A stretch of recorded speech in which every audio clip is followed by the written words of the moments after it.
So yesterday we practiced finding a correlation coefficient with the calculator. We did it by hand. Thank you.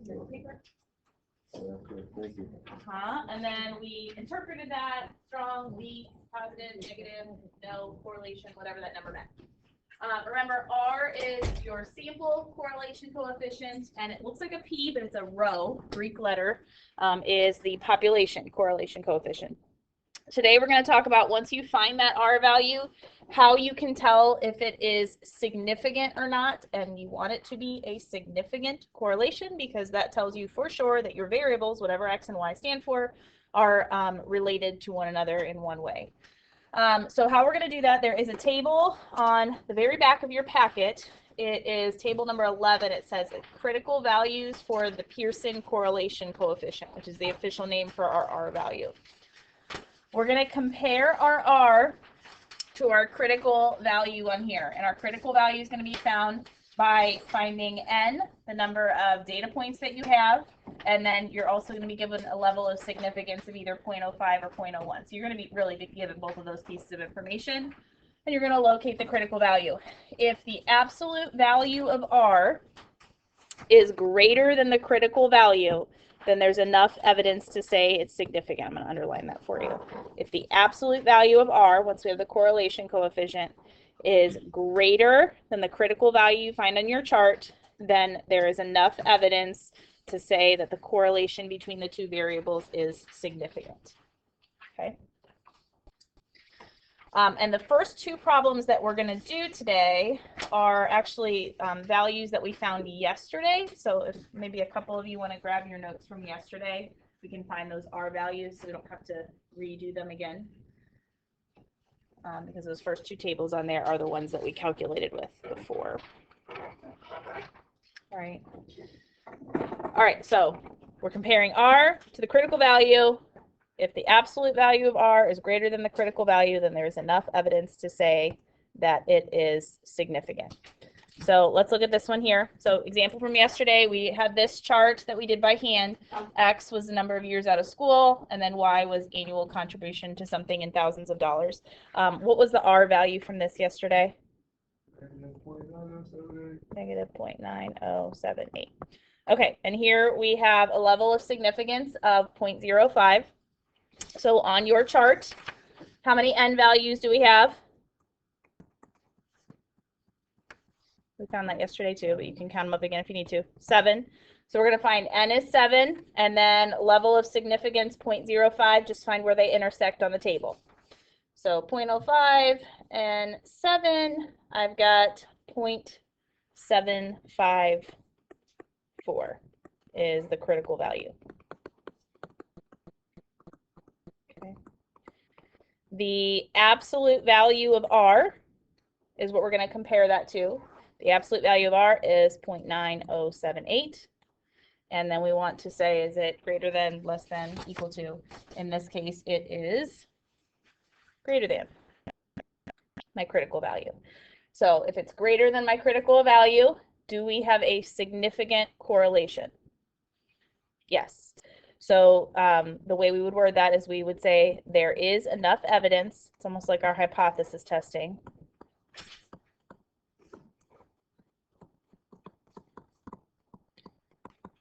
To say there is a significant correlation between number of years out of school and annual contribution. Oh, it stopped writing. My internet's probably going to pop out in a second. Yep. There it goes. That last word's correlation. I wrote it on here. You just can't see it.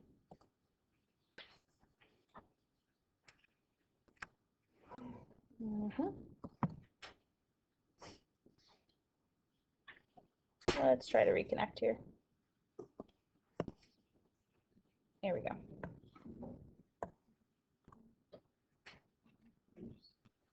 Okay. Make sense? Good? All right. So next slide. Go ahead and try this one from yesterday again. This was another set of data that you guys used on your own. I think this was the second big one. So find the R value, find your level of significance, find your critical value from the table, compare, and determine if we have significant correlation.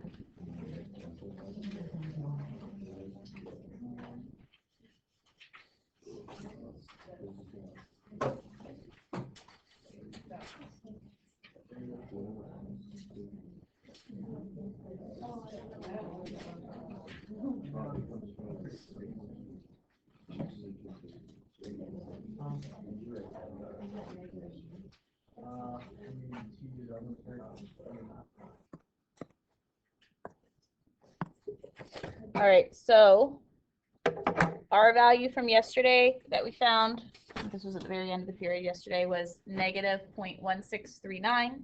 Absolute value of that is positive 0.1639, which is less than the critical value you should find on your chart where 10 and 0.01 level of significance intersect. I got 0.765. So there is not a significant correlation there. Okay. Questions on that? Okay, and you can be wordy with it if you want to. There is not enough evidence to say that there is a significant correlation between hours of exercise and GPA. All right. Okay, next thing we're going to do with this is a little bit of hypothesis testing. The good news with the hypothesis testing on this is it's always going to be the same null, and it's always going to be the same alternative that we're going to use when we're testing for the population correlation coefficient. And again, remember, this is going to look like a lowercase p, but it's italicized there, so it's a rho, a Greek letter rho, R-H-O is how we spell that. All right, so we are going to hypothesis test to determine if we have significant correlation is always going to be the goal with this. So our null hypothesis will always be that rho, our population correlation coefficient, is equal to 0. So remember, the null always had to have the statement of equality there. And if you have a correlation coefficient of 0, think about what that means. That means that there is no correlation, is always what our null is going to be. And what would be the alternative to that? That rho is not equal to 0. And if you don't have no correlation, that means there is correlation. So this is going to be that there is significant correlation, is what that means in words, between whatever your x and y variables are. Your alternative here will be our claim. So we are trying to support that claim is the goal. We want to show that whatever variables we have, there is going to be some type of correlation between them. We're going to do this like we did t-testing before. So we're going to be actually using our t-tables. We're going to be looking at degrees of freedom, level of significance, find a critical value, decide if it's left-tailed, right-tailed, or two-tailed. Spoiler alert, it's always going to be two-tailed because we always have this exact same set of claim and alternative hypotheses. The only big difference from what we did before is your t-value is going to be calculated differently here, that you're going to be comparing to those rejection regions. So to get t here, you need to know R, and a lot of times you'll be given R, or you can use your calculator to find it if you have a set of data. So you're going to do R divided by the square root of 1 minus R squared all over n minus 2. Also make a note here, and I think it says it on the next slide also, we always before did n minus 1 was the degrees of freedom. That's because we only had one column of data. Now when we're talking about correlation coefficients, we've got two columns, x's and y's, so my degrees of freedom becomes n minus 2. So that's going to be slightly different. All right, so our steps that we're going to use, these should look really familiar to you. We're going to state the null and alternative. We're going to be probably given the level of significance, degrees of freedom, again, just n minus 2 instead of n minus 1. Then we're going to find the critical values, and remember, these will always be two-tailed tests, because it's always going to be equal to, not equal to in our claim and our alternative. Then we're going to find t using our new little formula. Then we're going to either reject or not reject, and then determine what that means. Hopefully that we have significant correlation. All right, so next problem says, suppose you used 10 pairs of data to find an R value of 0.874. Test the significance of this correlation coefficient. Use a level of significance of 0.05. So to start, we're always going to write our null, our alternative, Your alternative will be the claim, what we are trying to support. We are trying to say that from this set of sample data, we can say that the population correlation coefficient, so all sample data we could find in this category, whatever it represents, has significant correlation. So rho does not equal 0, and rho equals 0. So remember, the top means no correlation between whatever the variables are, and the bottom means there is a significant correlation between whatever the variables are. Two-tailed test, because it's equal to, not equal to. You can find your critical values on your t-chart using your degrees of freedom. Degrees of freedom is n minus 2. What's my n value here? 10. 10 minus 2 gives me 8. Okay, so find your, it says table 5 at the top, t-distribution is the one that we're looking at. Make sure you're on t-distribution. There's a few different charts on your thing there, okay? Oh yeah, go ahead. Yep. All right, so degrees of freedom, we're gonna go down to number 8, and then we're gonna go over to where it says, make sure you're at the top, you're finding two-tailed test, level of significance 0.05. So two-tail 0.05, go down to 8 degrees of freedom, 2.306 you should find. 2.306. Everybody on the right chart? No, there's a couple of them in there. Okay. So critical values, which we use T sub 0 to represent that before. And when it's a two-tailed test, remember we put a plus or minus in front of that. Plus or minus 2.306. At this point then, you can draw that rejection region. Negative 2.306 and positive 2.306. All right, so now we're going to use our new formula for T to figure out where our test statistic lies. If it's in the rejection region, we reject. If it's not in the rejection region, we don't reject. All right, so formula for T is as follows. R over the square root 1 minus r squared over n minus 2. And we were given R, 0.874. All over square root 1 minus 0.874 squared all over n minus 2. You can write 10 minus 2, or we already know that's going to be 8. And then you type in your calculator.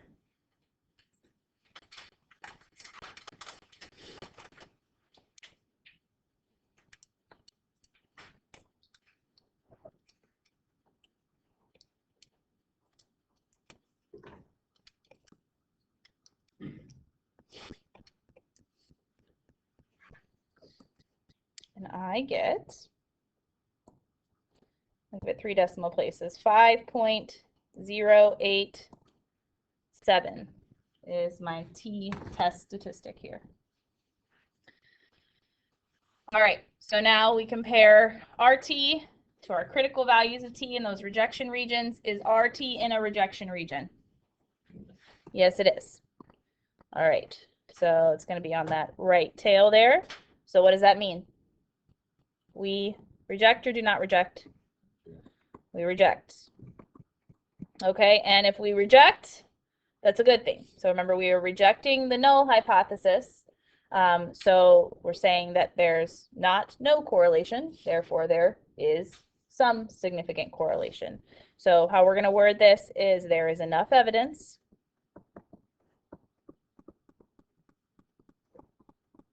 to support, that's the wording we used before, that there is significant correlation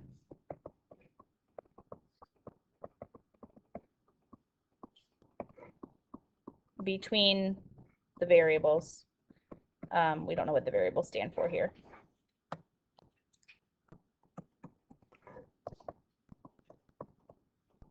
Whatever X and Y are. Okay. If you do not reject, you say there is not enough evidence to support the claim that there is significant correlation. So that means there is probably no correlation. Okay, again, it's based on data, so it's not perfect, but we go with what we have. All right, Try the next one in your groups. Give you a couple minutes. See what you can do.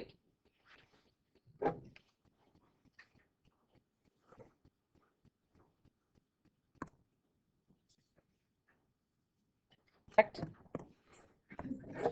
Sounds good to me. All right, so once we know n is 30, which is helpful, degrees of freedom is 28. Critical values then, if you find a two-tailed test, level of significance 0.01 on your t-distribution, you're going to get 2.763 plus or minus because it's a two-tailed test, and that gets you your rejection region. Your t-value for the test statistic is 6.489, which is, again, in the right tail, so we reject. And then this time we know what our variables stand for, so you could say there is enough evidence to support a significant correlation between salaries and attendance of Major League Baseball players. Okay. Any questions? Hypothesis testing with correlation coefficients. Okay. The last little piece of this lesson talks about correlation versus causation. Correlation is when one variable affects the other. So for example, if it gets colder outside, you put warmer clothes on, right? So those two variables affect one another. Sometimes it looks like one thing can affect another, but really there's an outside factor that is affecting both of them and looks like there's a relationship between the two, and that's called causation. So causation would be an example here, eating more ice cream at a particular point in time and getting sunburn at a particular point in time. Getting sunburn doesn't cause you to eat more ice cream. The sun causes both of those things to happen. The sun causes a sunburn, and it being sunny outside causes people to eat more ice cream because it's warmer out. So this outside factor is affecting both things. And it can look like when you look at data for people that get sunburned and people that eat ice cream that as one increases, the other increases, but really it's this outside factor that's affecting it.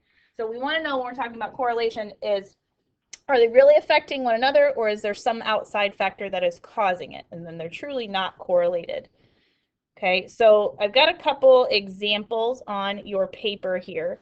It says the two variables below are shown to have a correlation, but no cause-effect relationship. Okay, so there's something going on where maybe as one increases, the other looks like it's increasing, or one increases, the other decreases, but there's not necessarily one is affecting the other. There's maybe this outside factor. So it says give at least one possible explanation for the correlation. So here are two variables. Maybe X is the value of somebody's home and Y is a lifespan of a person. So maybe they're found to, as the value of your home goes up, your lifespan goes up. Does that mean the value of your home affects your lifespan? Not necessarily. What outside factor could affect both of those things?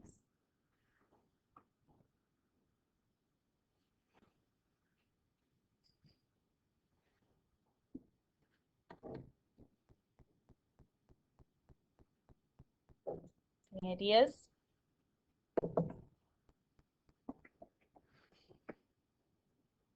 How about the one thing that rules the world? Yeah. Money.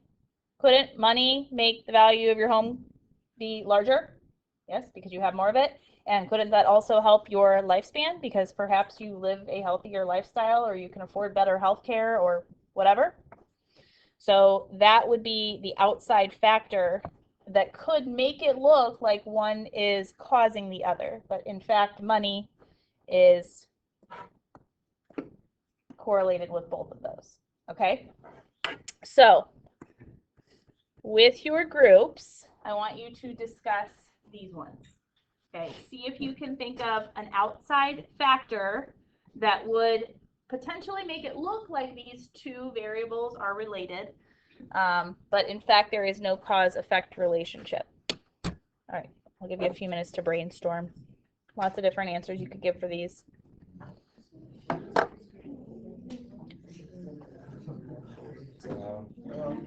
All right, so give me an example of an outside factor that could make ice cream sales and homicide rates look like there is a cause-effect relationship. You said summer? Summer, yes. So maybe during summer or sunny days, the weather is nicer, so people buy more ice cream, and maybe that brings the homicide rate down. People are less angry, right? Or an increase. One increases, the other increases. I don't know. One can go up and the other can go down. That's okay. What else? Any other explanations? Yes. They're both cold, like cold-hearted. Oh, cold-hearted. There you go. And what was the one in this group that I heard? What? Oh, what'd you say? Ice cream truck? Sketchy ice cream trucks. Could increase ice cream sales, but also homicide rates if there's a serial killer in the ice cream truck. Okay. What could make alcohol use look like it causes tobacco use, or vice versa? Yes. It's gross. It's gross. Yeah. That's more a statement about both of your feelings about them versus like what could cause them. Yes. Addiction. So somebody could have like an addictive personality in general, or have addiction problems, and therefore they're prone to one and maybe the other, but that doesn't mean the two cause each other. Yes. I was saying location, like where you buy alcohol is sometimes also where you buy tobacco or vice versa. Yes, and so when you walk in the store, you might see some things, you know, by the cashier, and it's presented to you easily. Yes. So marketing. Okay, I want to hear your answers to this, and then I'll tell you what the book said for this one. Okay, so marriage rates in Kentucky and number of deaths caused by falling out of a fishing boat. Yes. Bigger population. A bigger population. There you go. That is a great answer. So more people, more marriages, more people falling out of a boat, potentially. What else? Anything more creative? That's pretty crazy. Yes. I was thinking like when marrying on boats becomes a trend in Kentucky. Ah, it's like a TikTok trend or something. Yeah, an Instagram trend, and all of a sudden, yes, marriage rate. Yeah, that'll be good. The book just said it's coincidence. That was their answer for this one, which is legitimate. It's possible that the two things have no relation at all, but maybe one increases and the other increases, and it looks like they could be related if you throw your data at it the right way. But you can just say coincidence potentially if you don't see a relationship. All right, that is it for 9-1. 9-1 Math Excel is due Sunday night. Tomorrow we're going to do 9-2, also due on Sunday night, and that will wrap up our Math Excels before the exam for you, okay? Quiz on Friday over this stuff. Quiz on Friday.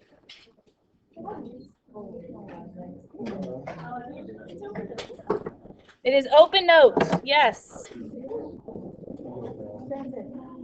Yeah.